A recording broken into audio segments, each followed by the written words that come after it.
We're back on the record at 3:30. Mr. Clark, before we leave Exhibit 12, I would like you to tell me, based on your experience, you spent 2 years at Mallincrodt, okay? Yes, sir. Based on that experience, can you tell the jury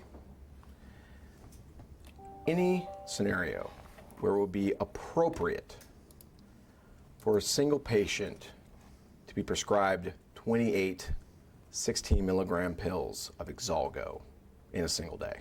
Objection asked and answered. I'm not a prescriber to know what would be most appropriate for a patient. They're licensed to treat the patients appropriately based upon the needs of the patient. I simply present the information that's available for them to do so with. In light of what you know about dosing for Exalgo, can you think of any scenario, and we have all afternoon, we can wait, Sure. okay, and get your full testimony on this, but can you think of any scenario where the dosing for that particular patient was such to be appropriate Go ahead. for that patient to receive a script for 28 pills of 16 milligram Exalgo for a single day? Objection. You've asked this question now several times. He's answered it. Answered it that this one actually was an appropriate one. You can answer it one more time. This patient, in Dr. McNeil's opinion, was appropriate for this amount of medication. Do you think, based on what you know of dosing, that this was an appropriate prescription for this particular patient? Objection asked and answered for like 6 or 7 times. If the patient was medically necessary for that amount, then yes. And you're not going to testify today about what's medically necessary and not. Is that what you're saying? Objection, lack of foundation. I'm not Objection licensed asked to and answered. do so. I'm sorry, I'm not what? I'm not licensed to make those kind of decisions. Have you heard of any other scenario where a patient of a physician who was prescribed Exalgo anywhere in Mallincrodt, where a patient got 28 pills of 16 milligram Exalgo, other than what we just identified in Exhibit 12? Objection. I do not recall. Do you think you would have recalled if you'd have heard about that happening in any other scenario? Objection.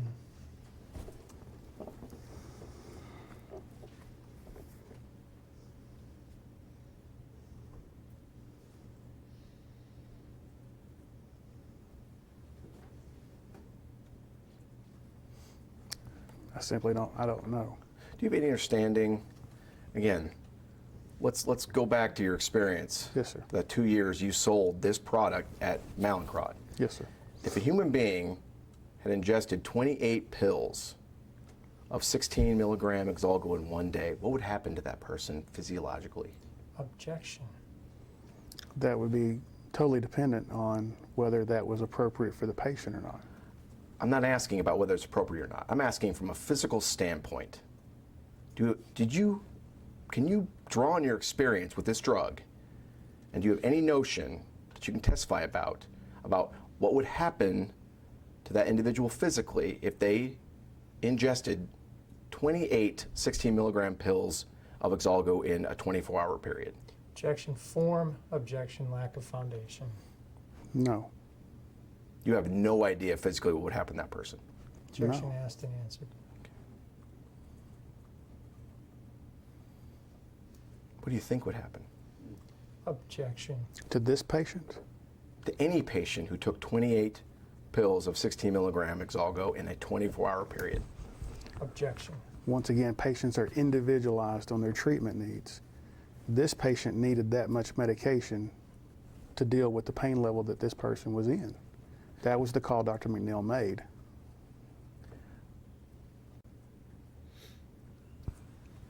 The question I'm asking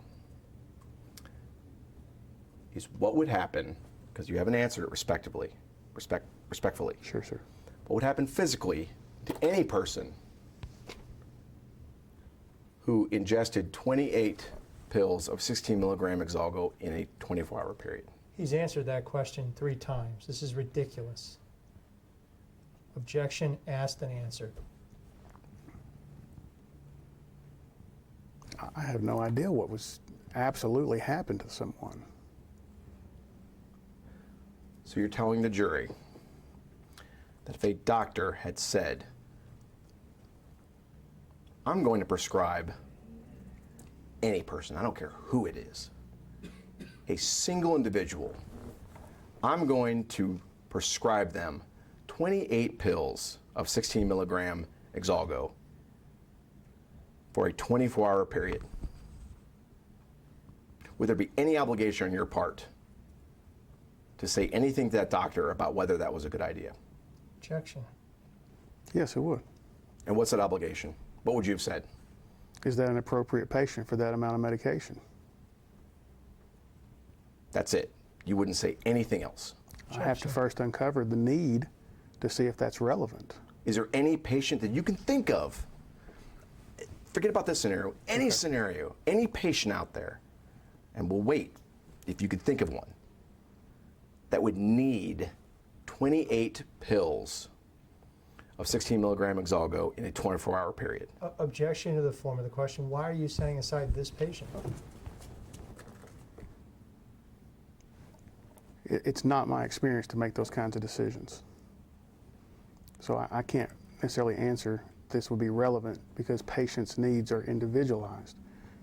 What one patient needs versus another patient, everyone in this room today has a different level that's required a different amount. And you're making the statement that every one of us here would respond the same way. That's not necessarily the case. So you are telling the jury you cannot answer the question that I've asked you because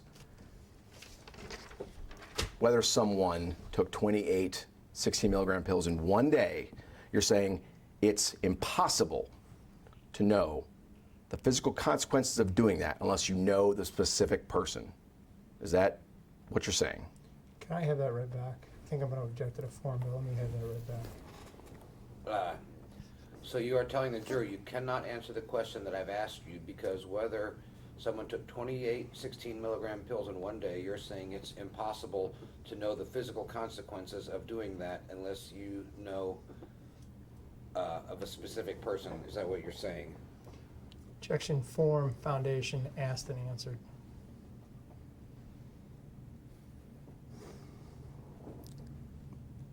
I don't know how to answer it any differently than I have. I mean, I don't know how a person will respond if that's not the appropriate medication. If it is the appropriate medication, then they should respond very well.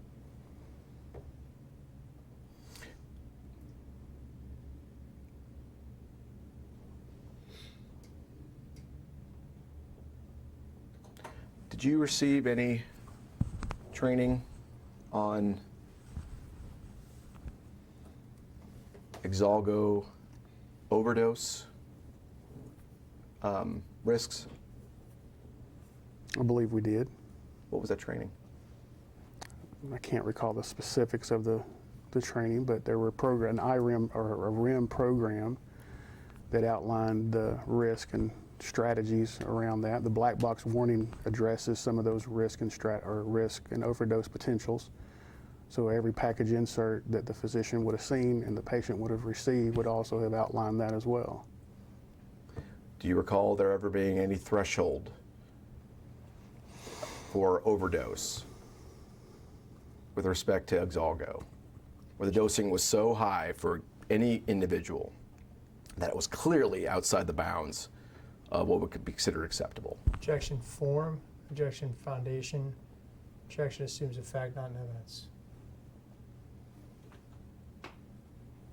I don't recall that information.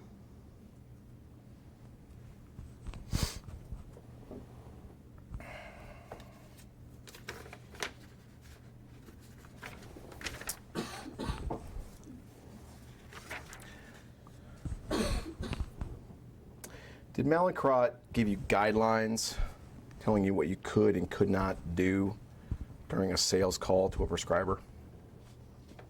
Objection vague. What do you mean as far as guidelines? Any guidance, training, literature, Yes, we received bullet training. points, any advice from Mallincrodt which told you as a sales representative what you could and could not do on a sales call? Objection 4.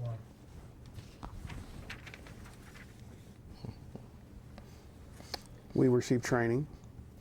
We received product information as far as master visual aids. We were not allowed to go off that information that was in the master visual aid and create scenarios that wouldn't be relevant. You couldn't sell off label. You couldn't discuss things that weren't pertaining to the drug. We were to specifically focus on the need for the patient and what this product could potentially provide in their pain control. Did Mallincrodt supply the sales pieces that you would use in speaking with the prescriber? Yes, they would.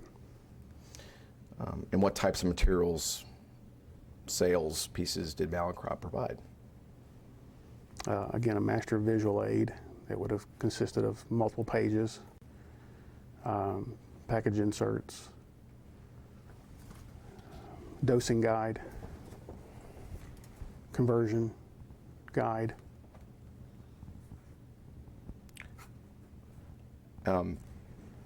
What's the dosing guide? The strengths that the product was available in. Okay. And what strengths was Exalgo available in? Objection. I think I recall it being in 8s, 12s, and 16 milligram strengths. So 16 milligram was the highest dose available for a prescriber to prescribe Exalgo to any given patient, correct? Objection. 16 milligram was the highest single pill available, Okay. that I recall. What else is on the dosing guide other than just listing the different strengths?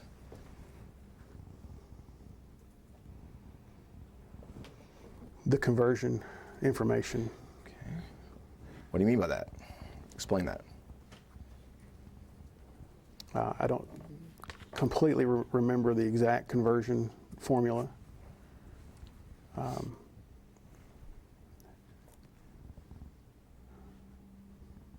They were, I'm sorry, sir. No, you finish your answer. I'm sorry, I don't want to cut you off.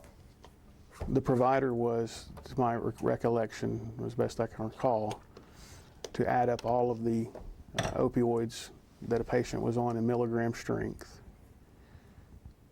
and then divide that by, I believe, 50% to create a starting point for Exalgo. Okay, so let me break that down.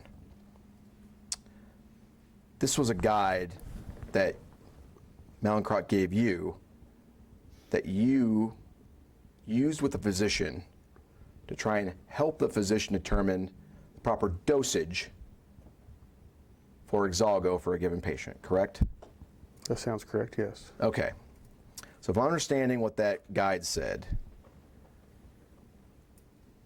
the numerator, the top of that equation, was their current regimen of opioid in milligrams, correct? Objection. I don't recall how that conversion went. Again, it was a total of something, milligrams, morphine equivalency, I don't recall. So you think the numerator was in terms of, I'll call it MME, right? For milligram, morphine milligram equivalents, is that fair? That would be fair. I'm sorry. Objection. Mischaracterizes his testimony. Again, I don't recall the specifics of what was on the device, or the paper, but there was something in there that they had to add up, a total of something, as it pertained to the total utilization of the opioids the patient was on.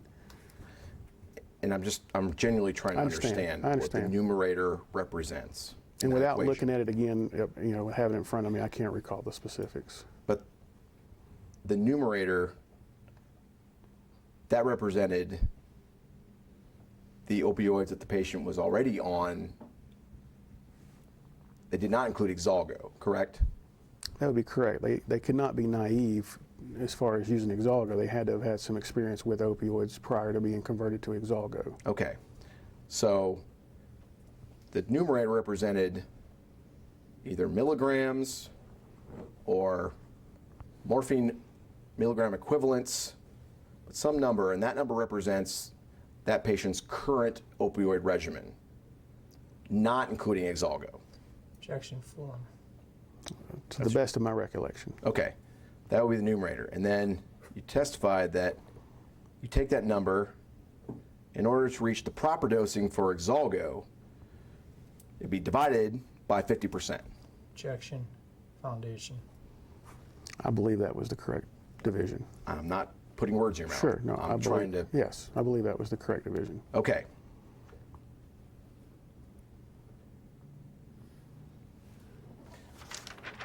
So, using that conversion formula,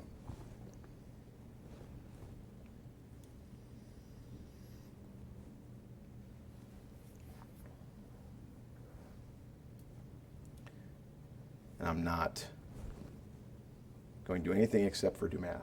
Yes, sir. Dr. McNeil's patient in Exhibit 12 was prescribed 448 milligrams of Exalgo, which is hydromorphone. Correct. If we attempted to get to that number from this conversion formula that you just testified about, then that patient, if the formula was applied as you testified, would have been on double that. Double what? Objection Double form. the 448 milligrams of hydromorphone. Objection form. That's very relevant, yes. Okay. And that number is just shy of 950 milligrams. Objection. Correct? I'm sorry, what was the total for Exalgo? So the Exalgo that Dr. McNeil's patient got was 448 milligrams. That would be less than 900. I'm sorry, you're right. I was told there'd be no math. 800. No, it's 880 or 660. yeah.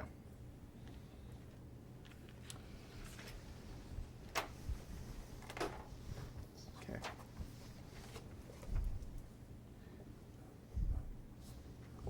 Do you remember the conversion for morphine milligram equivalents? Not exactly, no. Okay. But in any event, if the formula was the numerator divided by 50, if that was morphine milligram equivalents, then the recommended Exalgo conversion for dosing was half of whatever that patient was current opioid regimen was. That's your understanding? Objection form. Objection foundation. Again, not having it in front of me to see, I'm just, that sounds appropriate. I understand. Okay. Okay. All right. This thing, you didn't come up with this formula. That was what was on the pieces supplied by Mallincrodt, correct? Whatever the formula was, yes, they came up with it. Right. Yeah, you weren't at liberty to change it or otherwise No, sir. do anything. Okay. All right. Help me understand. The dosing guide, was that on the same piece as the conversion rate, or are we talking about the same thing? I don't specifically recall if they were separate or not. Okay. All right, let's go back to the master visual aid. You said that was multiple pages, correct? I do believe it was, And yes. what sort of information was in the master visual aid? It would have the black box warning. It would have the product efficacy. It would highlight the delivery mechanism of the product, as far as the type of technology that it was. I can't remember more specifics though. Did you ever leave any of these sales pieces with the physician? Yes, quite frequently. Okay. And so you were permitted to leave all those sale pieces that Mallincrodt gave to you with the prescribers you're calling on. Is that accurate? You're encouraged to. Okay. Can you recall an instance where you discussed sales pieces with a prescriber that were not supplied by Mallincrodt? No, sir. Okay. Do you recall ever bringing with you any sales piece that was not supplied by Mallincrodt to a sales call? No, sir. Can you recall ever leaving materials with a prescriber that were not supplied by Mallincrodt? No, sir.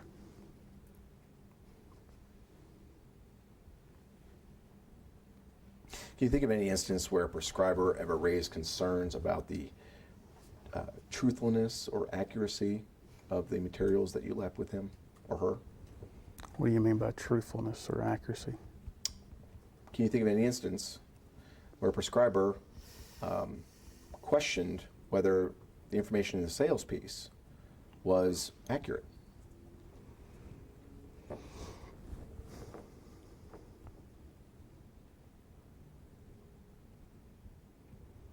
No, sir.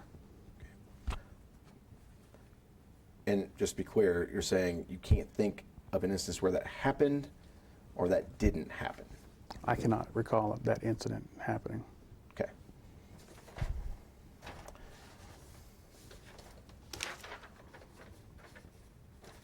Okay, so you performed in-person visits to your prescribers on your target list, correct? Correct. Okay. And did Mallincrodt instruct you to perform visits in person to those prescribers on the target list? Objection. Yes, that's the only way I've ever done it in 20 years. Okay. I'm saying Mallincrodt specifically instructed you, Chris, you need to go visit these prescribers on this target list at their office or at their place of work. Yes. Okay. Did Mallincrodt instruct you to perform or to make phone calls to your targets? No. Did Mallincrodt tell you not to make phone calls to your targets? No. Did you perform or do you make telephone calls to your targets? I do. Okay. But Mallincrodt didn't tell you one way or another whether that was something you were supposed to do? It wasn't necessarily to make a sales call if I made a phone call. It may have been to follow up on a pharmacy call that they had asked about and they needed information for. It could have been something specific to something they asked me to follow up on, and I was getting that information back to them, but it wasn't to make sales calls. Can you recall ever making a sales call to a target while at Mallincrodt? Objection. Making a sales call over the phone? Over the phone. No, sir. Was that something that Mallincrodt prohibited you from doing? I can't recall that they did or did not. That's just standard industry practice not to do so. As far as your testimony today, are you testifying that you don't know whether Mallincrodt ever prohibited you from making a sales call over the phone to a target? Of course, it had to be in person. A sales call did. According to who? I don't have a specific name of someone that would have told me that at Mallincrodt. Well, would you have learned that during your training at Mallincrodt? I believe I would have. Okay. Was there a list somewhere that stated all sales calls are to be done in person, not over the telephone? Objection. No, not necessarily broken down as to not being over the telephone. Again, standard industry practice and notation from any provider I've ever worked for, company, is that all sales calls are made in person. Yeah, and I understand what you're saying. I guess what I'm trying to determine is whether Mallincrodt ever trained you that you're not to make sales calls over the telephone? I've not had any company not tell me not to do that. I know it's a dilemma. But I mean, I've never had anyone tell me not to make a sales call over the phone. I've been told to make a sales call in person. Okay.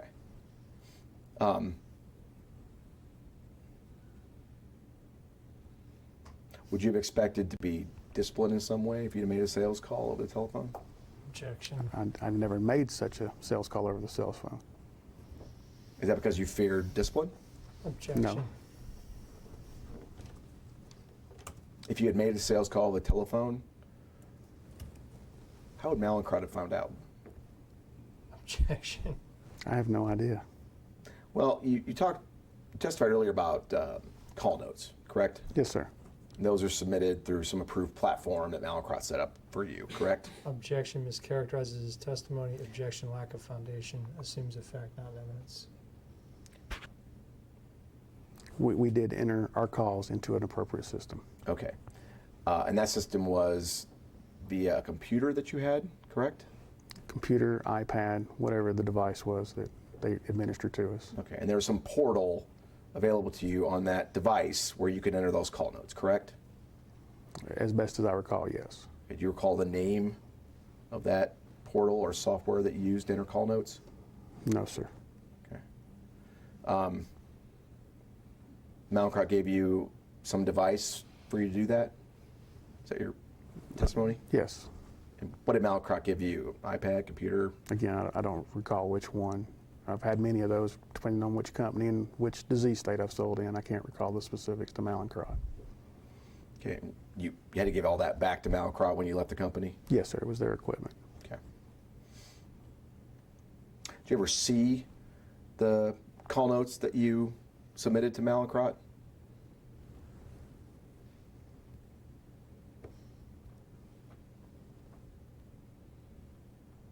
I can't recall a specific, but call notes in a system was there to provide the continuation of the call.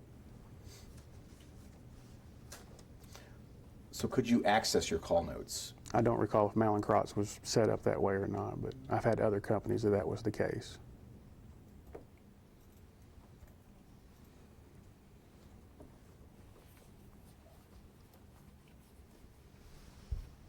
Okay, so your testimony that you do remember submitting call notes to Mallincrodt, correct? That is correct. But you don't know whether you could access historical call notes that you may have submitted. Is that?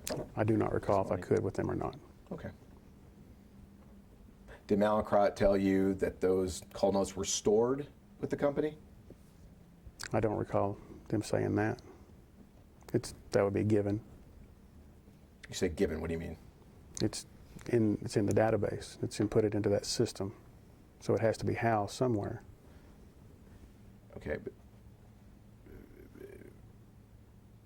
so Mallincrodt had a database they stored call notes in? Objection, I've never lack seen of it. foundation.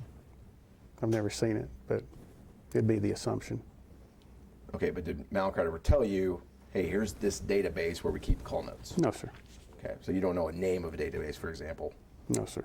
Okay.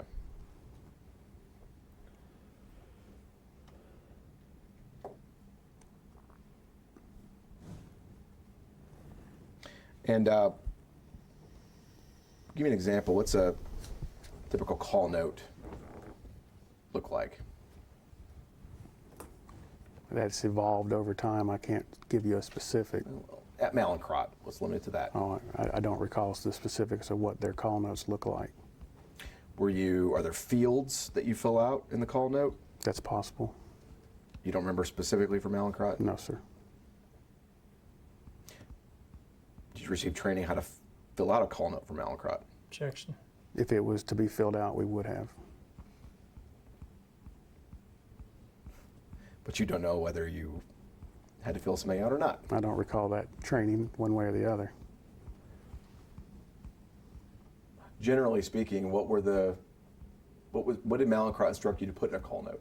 Objection, assumes a fact, not an evidence. I don't recall them making any statement of what needed to be in a call note. Well, did you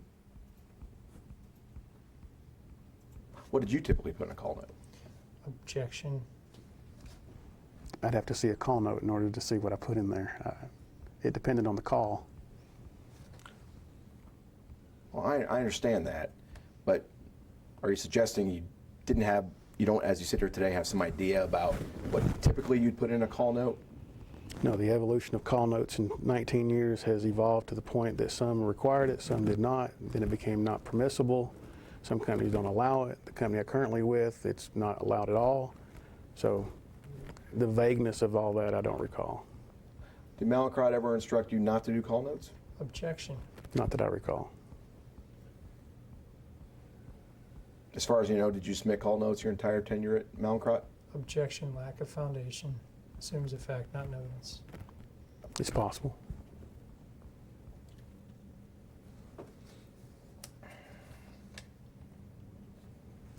Did Mallincrodt instruct you to buy lunches for your targets? Objection. What do you mean by just buy lunches for them? Just purchase something and drop it off? No, you testified earlier about your lunch program, correct? Correct. Did Mallincrodt instruct you to do that with your targets? We were given monies to do that for targets that felt that was the need. Okay, and what determined whether there was a need for a lunch program? If a particular office, that was the only time they would permit opportunity to speak with sales reps, then that was necessary avenue. If there was new product information to be disseminated that required more than the standard visit, that would have been a necessary avenue. And who determined whether the lunch was necessary? Did you do that on your own? Yes, sir. So would you request money then from Mallincrodt in order to put on the lunch program? No, sir. I would receive a budget quarterly. Okay. And do you recall what your budget was over the 2 years you worked there? No, sir. Not specifics. Oh, was it more than $100? Per what? I don't know. I'm trying to understand I'm- what your lunch program budget was. I'm trying to understand what that $100 references. I mean, are you referencing for a total office or one provider or? Well, how was the budget determined? Was it per office or was it across all your targets for a given quarter? It was. Objection. Form. It was across my entire district and then divided into our entire territory, so we were given a lump sum of money for our quarter that we could then pull into for what needs we had. Okay, so for example, Todd Dean being your district manager, when you started with the company, he had a set amount of money for his entire district that Mallincrodt budgeted to him, correct? That's my understanding. Okay, and then that money he could give to the sales reps in his district for use on lunch programs for their targets. That's correct. Okay, but the one lump sum of money, first it was a district level budget, correct? That was your understanding? That is my understanding. Okay, and then who got to determine how much each sales rep got within that district? I do not know.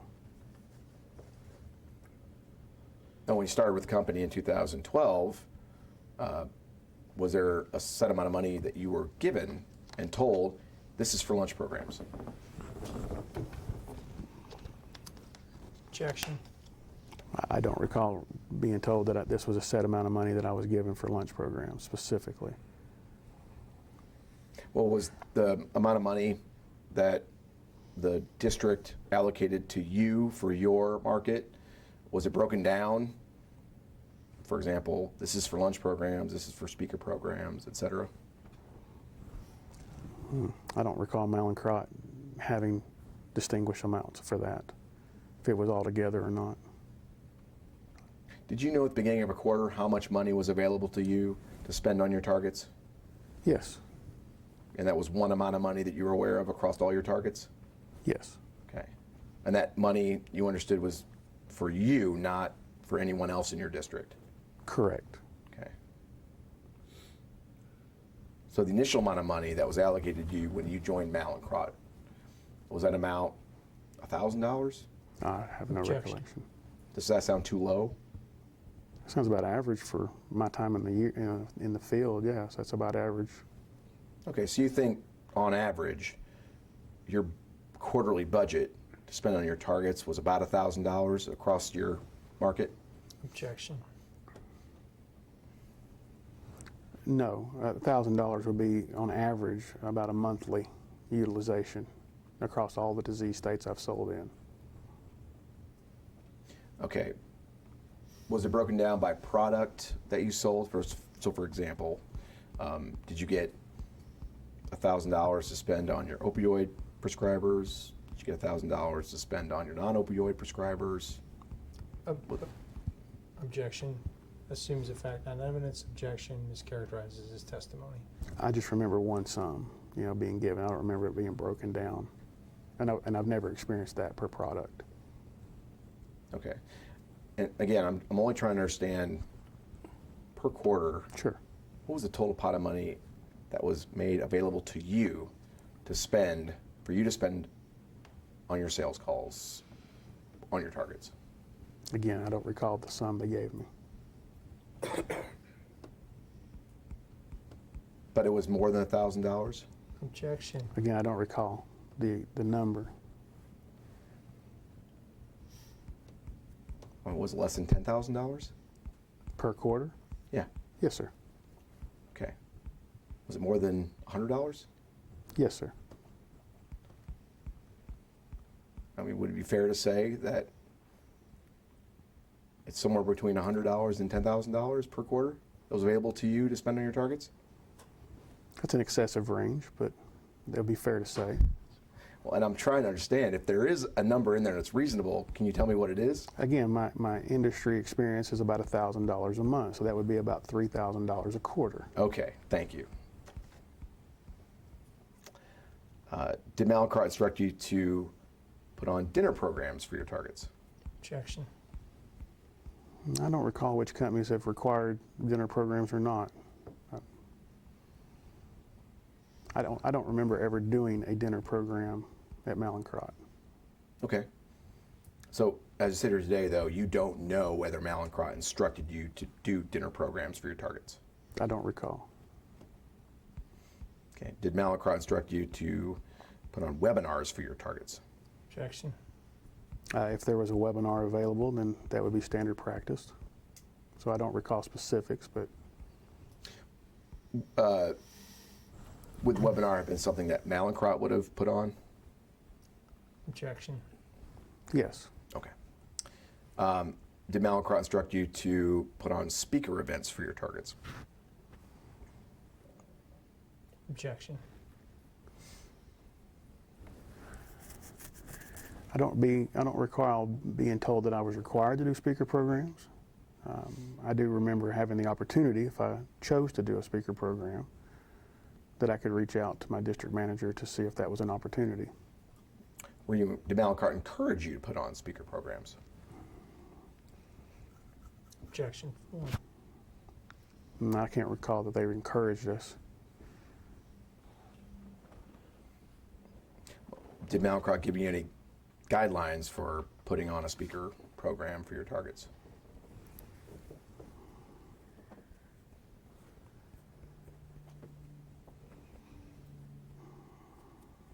I don't recall any specifics. Can you think of any instance where any of your interactions with one of your targets was not approved by Mallincrodt? I'm sorry, could you repeat the question? Yes. Can you think of any instance where any of your interactions with a prescriber on your target list was not approved by Mallincrodt? Objection. I'm not sure I understand the following of the question. How would they approve? What do you mean by approve? Approve an expense report or approve what? The types of interactions you had with your prescribers on your target list. Were there any interactions that Mallincrodt, that you knew, because Mallincrodt told you, you're not to interact with your prescriber in this way? Objection. No.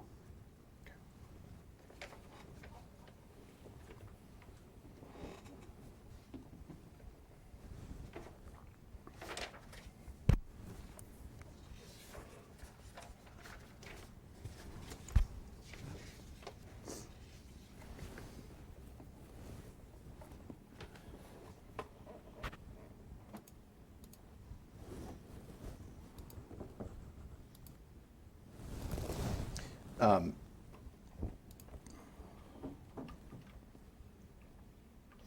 your supervisors ever perform what I'll call a ride-along with you at Yes, sir. Mallincrodt? Tell the jury what a ride-along is. It's a standard practice in the industry of the district manager or other managers or staff within the home office to come and do a field visit with you in your day, in your car, and you would go and see your targets for that particular day that you were planning on seeing. How often would supervisors do a ride-along with you in the field? That could vary. Well, you were at Mallincrodt for 2 years, right? How many times can you recall there being a ride-along during that 2-year period? Over all of my district managers combined? Yeah.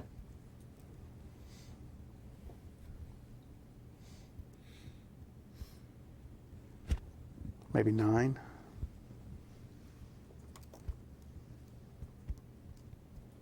Okay, I need this real quick.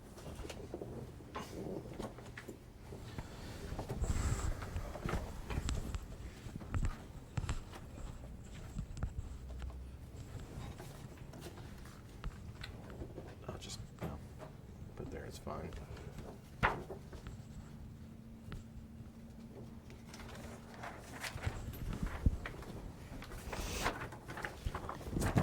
Where'd that go?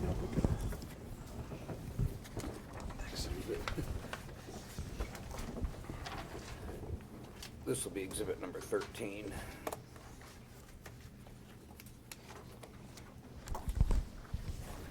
Thank you.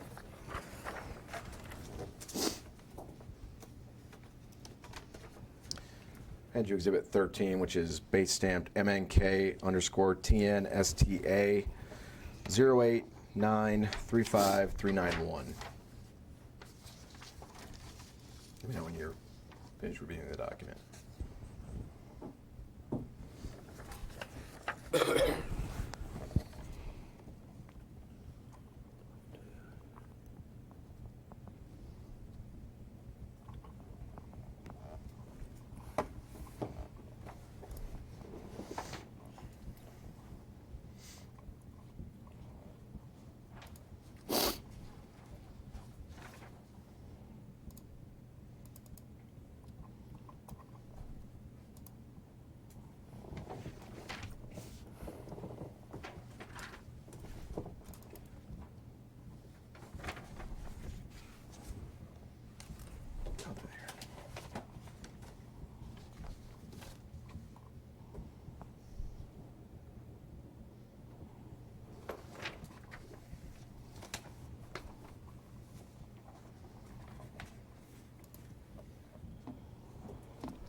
All right, sir. All right. Recognize this document? Not specifically, no. Okay. It's an email from DJ Horton to yourself, copy Bill Nichols on February 19th, 2013, correct? Yes, sir. Okay. And Mr. Horton was your district manager at this time, is that accurate? He was an interim manager. Fair enough. He was your interim district manager at this time. He had no district manager experience. He was just filling in from our training role. Okay, okay. And the second page of this exhibit is notes from Mr. Horton's field visit with you. Is that correct? Yes, that's what it read, yes. Okay. And this is a summary of that field visit, correct? Correct. Okay. Do you recall this particular field visit? I do not. Okay. He makes reference in the first paragraph, after stating it was a pleasure sitting down with you and catching up on how your business has been going since you left training. Makes comment, I appreciate you sharing your frustrations with office access and managed care coverage, both of which are understandable in Tennessee and Knoxville specifically. Did I read that correctly? That is what it states. Okay. Do you recall that discussion with Mr. Horton? Not specifically. Okay. Generally speaking, do you remember what frustrations you had with office access and managed care coverage in Tennessee and Knoxville specifically? I do. And what were those frustrations? It was much difficult to see these prescribers in the pain space than it was any other disease state I'd ever represented. Access to them was just hard. That was a frustration. And what made the access hard? I have no idea. Policies,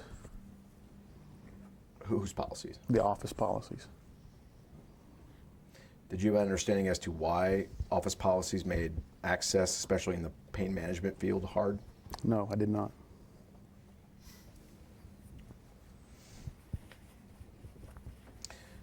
In regards to the managed care coverage frustration, I don't recall specifics on around the managed care part.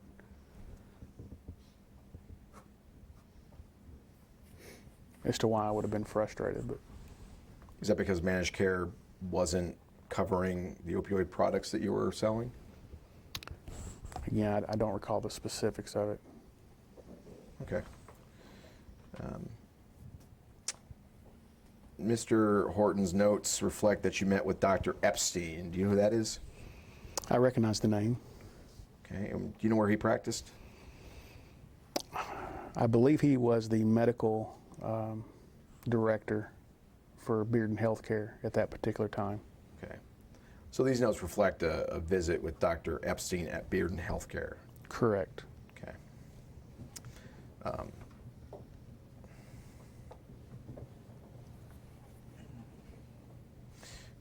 And in Dr. Horton's notes, that last paragraph, he mentions not only is this the largest pain office in your territory, but in all of Knoxville. Do you see that I'm looking for it. toward the end of the last paragraph on that page? I do see that, yes. Okay. And did you agree with that assessment that Bearden Healthcare was the largest pain office in your market in all of Knoxville? I'm not sure what he's basing that comment on. Or did you have any independent understanding that was true? Not necessarily. Okay. What were larger? Are there larger pain practices you can think of that you sold to in the Knoxville market? Larger, though, in what sense? Oh, in any sense. And please explain what you mean. Well, sure, there were offices that had more prescribers in them than this one. That would have been a larger office. Okay. Do you remember approximately how many prescribers Bearden Healthcare had? 4 on any given day.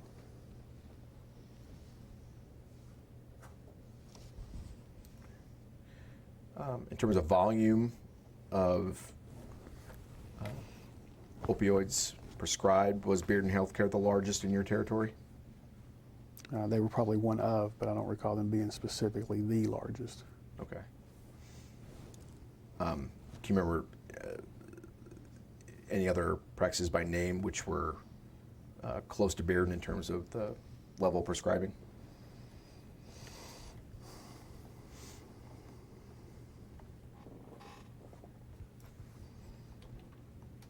Again, I don't remember the levels that they were at. I just remember the big offices that I spent time calling on. And who were those? Dr. Browder's group, Tenova Pain, which was hospital-based. Dr. Sharona and Glass, which was down at Fort Sanders Hospital. Dr. Fox and his associates.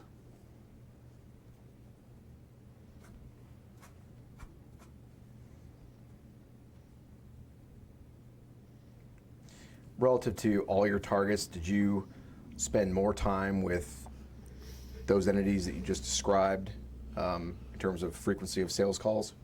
I'm sure I did. And that would also be true with Bearden Healthcare? They would have been part of that, yes. Okay. Did Mallincrodt instruct you to perform more sales calls to high volume prescribers? Objection asked and answered this morning. I believe there was a metrics of targeted calls, frequency and reach that we had assigned to us, and so we did our best to do those. Okay.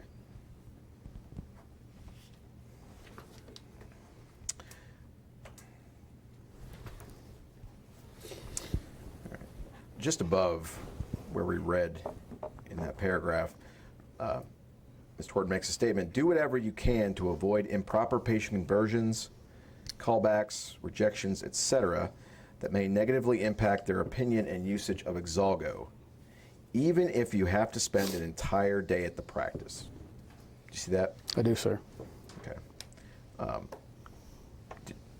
Do you recall following Mr. Horton's advice and spending an entire day at Bearden Healthcare? No, sir. Okay. Would that be considered an unusual amount of time to spend with one particular target? Objection form. I'm not sure this was directed towards just Dr. McNeil or Bearden Healthcare. Okay. Can you recall how many times you spent an entire day with one particular target? In my career? At Mallincrodt. At Mallincrodt. I can't say any. Okay. So it would be unusual, at least, to spend an entire day at one target's practice. That would be Do you agree? unusual. Yes, Okay. sir.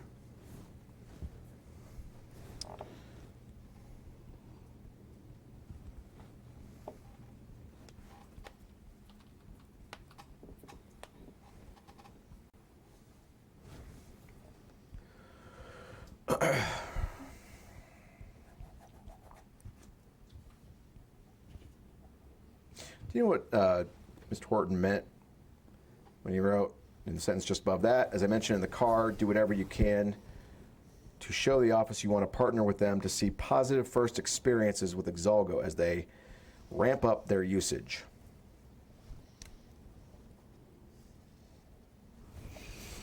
No, I can't state that I understand specifically what he means there.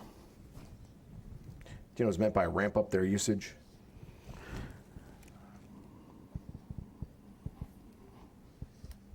We begin to take the uptick in what they were doing as to what you wanted them to begin to do. And what you wanted them to begin to do was prescribe more Exalgo. Or to prescribe any, in that sense. Okay, fair enough. But that means ramp up their usage of Exalgo. I believe that's correct. Okay.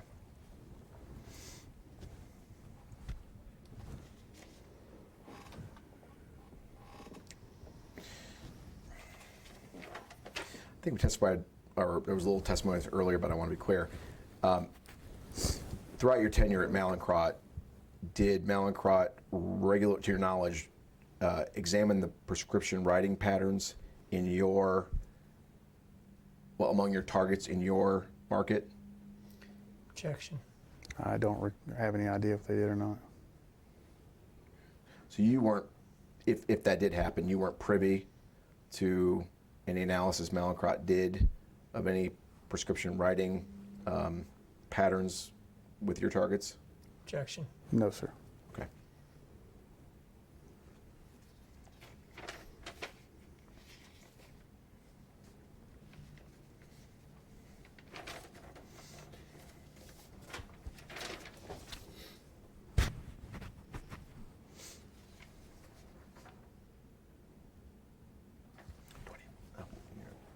You're over there.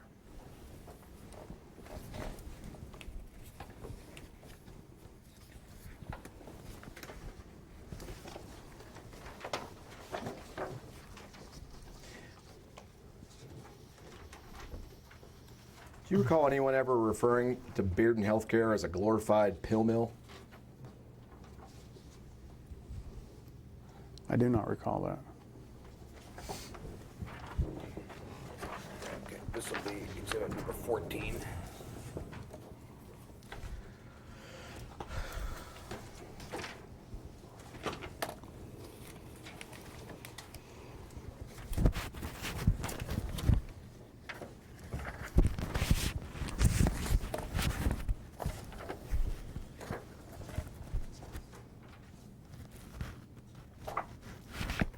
Handed you a document, label exhibit 14. This is MNK_TNSTA01454352. Take a look at it and let me know when you're finished reviewing.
All right, sir.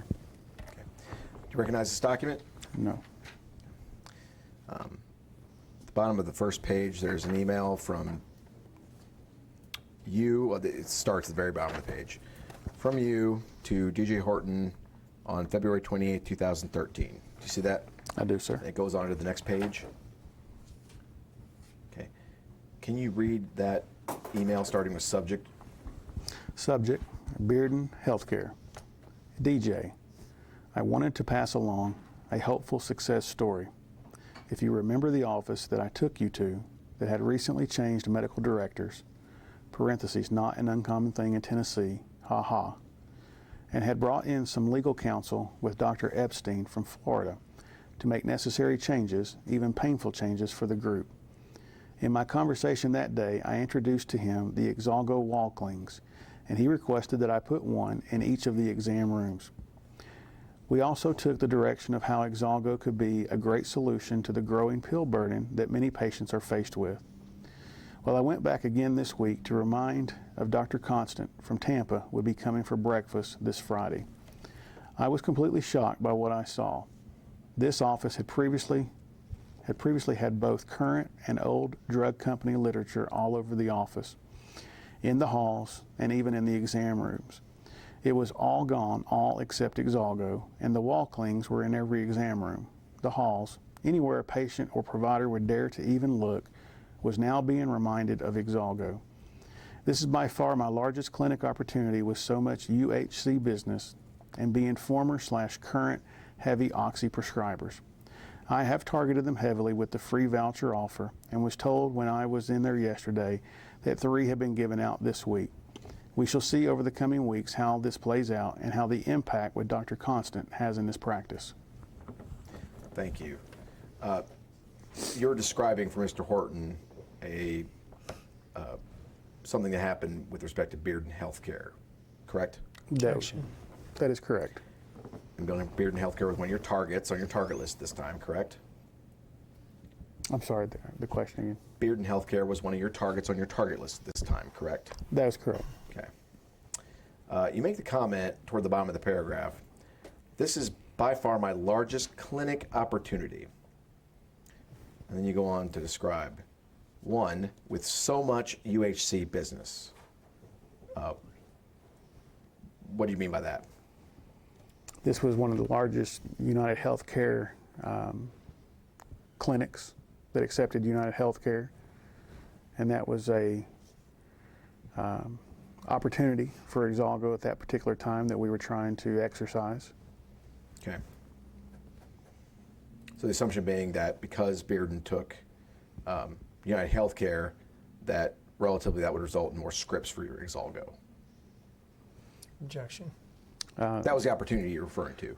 The hope would be that if the patient was appropriate and could benefit from Exalgo, that United Healthcare was an opportunity for that patient population that otherwise had not had it before. And one aspect of the opportunity would be more scripts for Exalgo. Correct. Okay. And then you also say, and, quote, being former current heavy oxy prescribers. Why did that present a opportunity at this time? I don't recall exactly why I wrote it that way.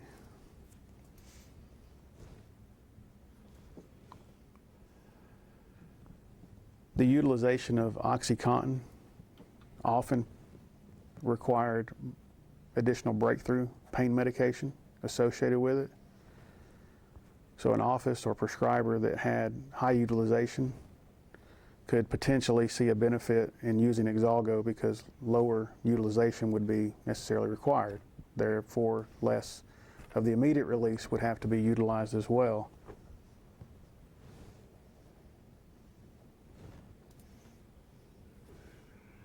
Okay, I'm sorry, were you finished? Yes, sir. So at this time, you're observing that Bearden was both a former heavy oxy prescriber and a current heavy oxy prescriber. Is that accurate? That is what it states. Okay. And then you write next, I have targeted them heavily with the free voucher offer. What is that? I do not recall the specifics of the free voucher offer. It's standard practice within the industry, though, to have a voucher of some sort to offer patients, to offer providers the opportunity to utilize in an area that might be not favorable, I guess, from a managed care perspective. And when you say voucher, you're talking about a copay voucher? Or something that would enable the patient to present the voucher and not pay a copay at the point of purchase at the pharmacy? Yes, sir. Yes, sir. Okay. So when you refer to the free voucher offer here, these are vouchers that you would leave with Bearden Healthcare to give to their patients? Objection. These would be vouchers I would have left with any provider to utilize on an appropriate patient that they deemed would be beneficial for. I understand, but this email refers to vouchers that you left at Bearden Healthcare, correct? That is correct. Okay. Do you remember approximately how many vouchers you'd leave at any given time? I don't recall us getting a large amount of these. I want to say 5.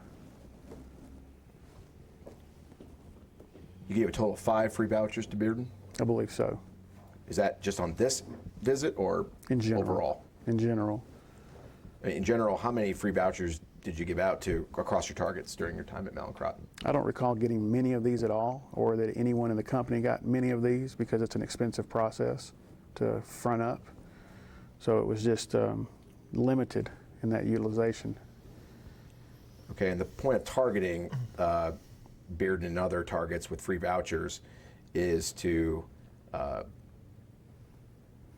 in the hopes that the patients would not be dissuaded from purchasing the Exalgo through managed care because the copay would be taken care of by the voucher, correct? Objection. I don't remember the specifics again of what the voucher program was, if it was designed for a managed care plan that it was not covered under, therefore it would have cost the patient completely. Okay, so the voucher then could have been used to cover the entire cost Again, to the patient of the Exalgo product? Objection, lack of foundation. again, I don't recall the specifics of the program. But the point of the free voucher program was to remove barriers as far as the patient was concerned from a cost standpoint to obtaining Exalgo. That would be correct. Okay.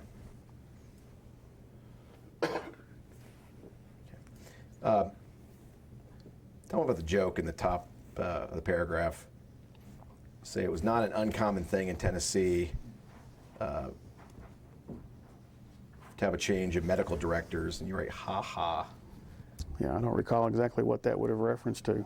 At the time, it meant something. Did your Tennessee targets, in your experience, have a lot of turnover in their medical directors? I don't recall specifically. Any reason why they experience high turnover in medical directors in Tennessee? Objection. No, I don't. All right, and then if we look back at the first page,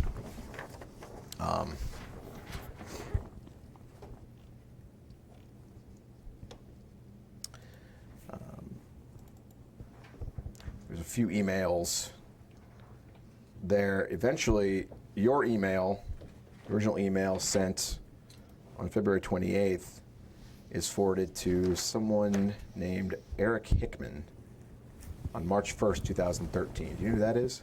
Eric was a district mate at one point. I believe he then got put into a different district later on. Okay. Someone named Paul Jones forwarded your email to Eric on March 1st, 2013. Who is Paul Jones? I believe he was a district sales manager. Okay.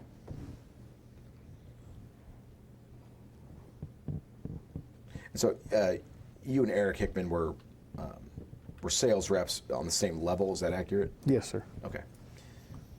On the top of the exhibit, there's an email from Eric Hickman back to Paul Jones on March 2nd, 2013.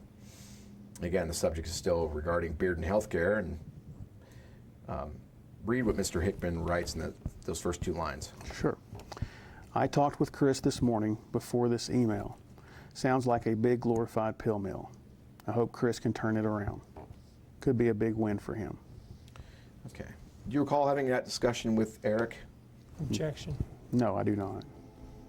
Okay. Does this refresh your recollection about anyone at Mallincrodt possibly referring to Bearden Healthcare as a big glorified pill mill? Well, it's there in writing. Okay. It says he hopes Chris can turn it around. Could be a big win for him. Do you understand? Do you have any understanding what that means? Not today, I don't. I don't recall what that intent was. Okay. And again, you don't recall that discussion with Mr. Hickman at this time? No, sir. Okay. And Paul Jones, you say he's a district sales manager? Yes, sir. Okay.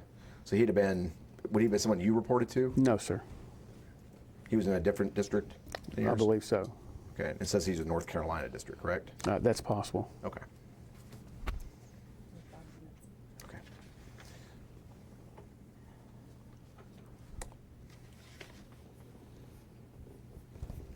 Well, okay, let's go off the record. Going off the record at